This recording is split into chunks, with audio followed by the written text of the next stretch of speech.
Okay, I'm not going to go into details about what then happened next and going down to Mumbai and the waiting and everything else. Okay, but I guess the other thing that I will just touch on is after everything was over and horrible agonizing wait on Friday was over, when I had basically they had shown me a photograph of her. Yeah, it was an ordeal to get the photograph and everything else, but that's nothing we want to talk about here. Okay. We basically made our way to the Oberoi, and at this point in time they were still detonating grenades. They were clearing out grenades, so there were still grenades going off and everything else. Initially they didn't want to let us go up, right? But MFA guys were really insistent. They helped basically get permission for us to go up to the 19th floor. Okay, so everything was basically pitch black because there was no electricity. We had to climb up, obviously. The floors are all slippery. I think the sprinklers must have gone off or something like that. That's when I guess, I would have done it no matter what, but I mean, thank goodness they actually allowed me to see her where she lay on the 19th floor itself. Yeah. And they showed her to me, and I was able to touch her cheek, and she still looked very beautiful.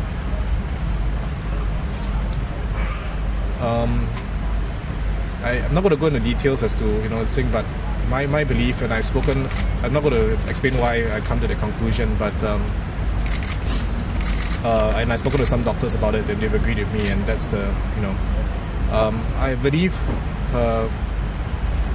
the injuries are such that when she was finally killed, that it was instant. She may not have even known that she was being shot, and that I don't think she would have felt anything then. Okay. Well, one strange thing was that she was, probably as she run up the stairs earlier, she was, no heels and everything else. They had actually given her bedroom slippers. So I also think that for some warped reason or whatever, that until that time, although she was obviously, scared and everything else, but I don't think that she was, hurt in any other way. Okay.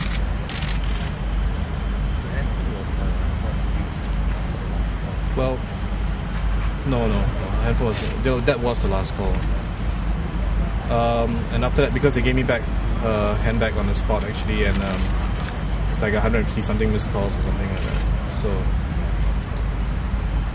that was on the spot. They gave me back her handbag with an engagement ring, her wedding ring, the diamond tennis bracelet that her mum had given her was returned to me as well. And so I brought it back here, obviously. And some of the items that that's not the bag that she's lying with, but some of the items that were in her bag, like her makeup pouch, her wallet, and all, we've actually placed in her bag that she's with her right now. And she'll take those things with her, I guess. So what shall you be doing with the many things now that she's gone? Are you going to keep it as they are, or put them away when you can? Well, I guess whatever we can. Well, I mean, some things, of course, we're sending with her. We managed to dress. One of the things we did do is that we did put on her this pair of shoes that she bought that she really loved, but she hadn't had the chance to wear it yet. She bought a pair of snakeskin Christian Louboutins, which is which she really, really liked, but hadn't really had a chance to wear it. So she's taking one of those things, taking that with her, and well, needless to say, all her engagement ring and bracelet and earrings that her father gave her and all, that's things that we will be sending off with her. Yeah. And I think you can see by what we've done here, right, that we much as obviously we'll miss her, we want to celebrate her life more than anything else, because she is that type of person. She would have wanted it this way. There's no question about it. So tonight, actually, we'll be having friends. We're going to talk about her, and we will be drinking champagne. That was her favorite drink, again, needless to say. And we will be remembering her the way that she will want to be remembered, as the wonderful person that she was. I mean, I run out of superlatives, and when you want to describe her, I could talk for hours, but I don't think you want to hear that. But just she was just basically a wonderful human being. Yeah. And we're gonna celebrate life the way that she liked, what she would have loved. Okay. What's the next step? Well, I think there's no thinking about next steps right now. I think the only thing I can say is this. I think my friends, my family have been like rocks to me, because I can tell you, I mean, before I came back to Singapore, I didn't want to carry on. Well, I didn't know how I was going to carry on. Okay. And coming back to people who were just loving me so much, I think their love actually helped to wash part of that grief away. I don't know how to describe it. Okay. And I didn't pray obviously after what happened. I mean, I'm Catholic. I didn't pray, right? But when we had the first prayer session for her on Monday night, okay, and I don't mean it, I'm not a touchy-feely kind of this thing, but I mean, it wasn't like I felt warm or something, but all of a sudden I felt, that pain for that moment dull.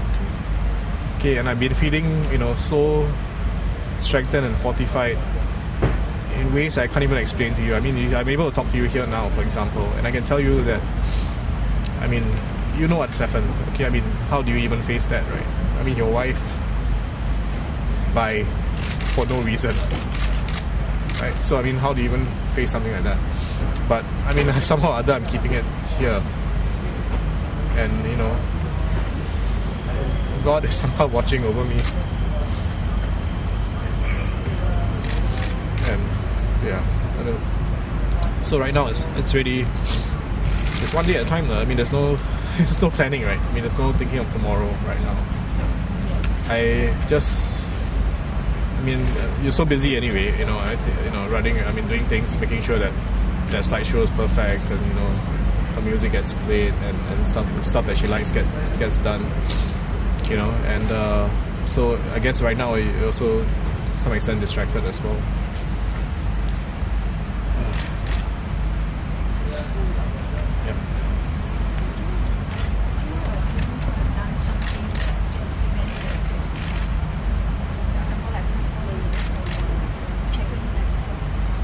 Yeah, I mean, all those things could have happened, right? I mean, the degree of coincidences were. She was only there for one night. She was only supposed to be there for one night. And frankly speaking, I would have wanted her to get out the same night. I think she would have wanted to as well. But I mean, she flew in on the morning, the morning flight. Asking her to take a red eye out again, I think would have been, so overly tiring. So I guess we figured the next morning it'd be okay. Yeah, I mean, the talk that she went for, was something that, it was actually meant to be given by a partner of the firm, and I think it was, it showed the degree of esteem that her firm held in her, that, she was the only associate given the task. The other three were partners. That she was actually asked to undertake that responsibility. So, I mean, even though Mumbai was not a place that she wanted to go to, at all. I mean, it just showed you, how much responsibility that he wanted to bestow upon her. That, for a career, I mean, it was something that she had to do. So why was the partner unable to give the talk? I don't know. I think they also wanted to give her the opportunity, to be frank. I think, again, I mean, you know, there's no point going into details like that because, yeah. But I mean, I think what it showed was the fact that the amount of esteem that they held in her to get somebody so young to deliver a talk, you know, to so many people, so many senior people, or together with so many senior people as well. What was the topic of the talk?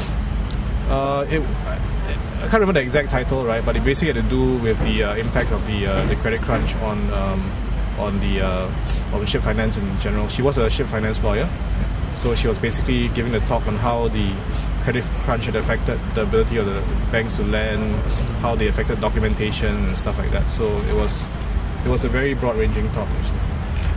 Michael, just one question. Where was she at the night of No, it's not like a map of the hotel. So it's saying. I mean, but I'll just say that I basically. I mean, I saw her where she was slain. So, I mean, it's no hotel map, so you can. I wouldn't know anyway.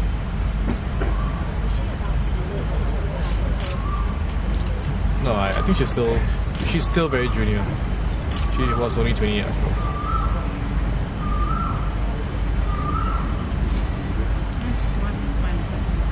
She would want you to live your life now?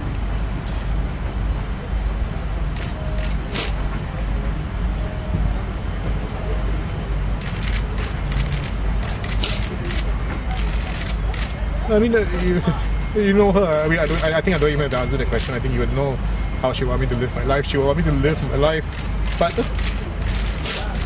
it's going to be very hard.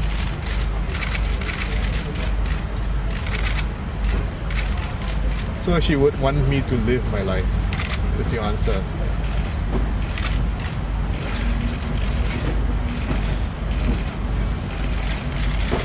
Whether I can do it or not, I guess that's what my friends and family are for.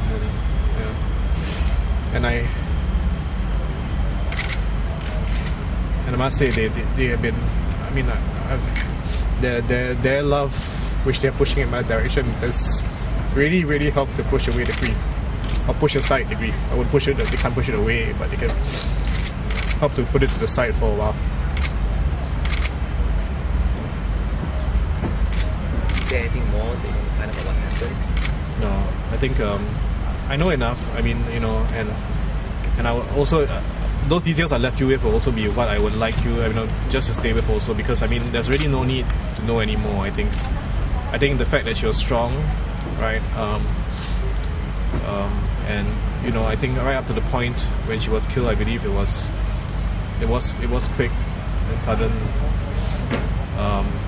and in some ways probably painless. So I think that'll be enough for people, I think. Yeah. I mean, I went up there, so I have an idea about the carnage, and I mean, the whole place, the whole Oberoi was a mess. We initially walked through the lobby, and I mean, there was blood everywhere, the broken glass, and it was. What time did you reach Oberoi again? I can't exactly remember. Yeah, I think immediately after we ID'd the body, they probably MFA, so it's around then. On Friday, yeah. Yeah. I mean, I was in the Oberoi the whole day. I mean, you know, in fact, the night before I was already there as well. It's just that when we were allowed to go in, that was when.